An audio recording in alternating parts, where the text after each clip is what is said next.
Hello అండి, నేను మీ నాగభూషణం. ఇక్కడితో బేల్నేత పూర్తయిందండి. బేల్నేత పూర్తయ్యే ముందర ఇలా కొనలు కొనలుగా రంగు ఎందుకు వస్తుందని ఒక అన్న కామెంట్ పెట్టాడండి. ఈ బేల్నేతలు వచ్చే కొంగు రంగులు ఇలాగనే వస్తాయండి. ఇవి మిషన్ తో వేసేటివి కాదు, మామూలుగా మనమే మనుషులే అద్దుతారు డయింగ్.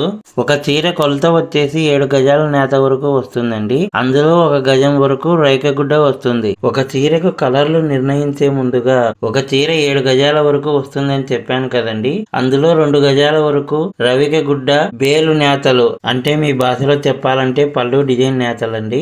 అంచు బార్డర్ లో ఏ కలర్ వచ్చింటే ఆ కలర్ ని అద్దుకుంటారండి.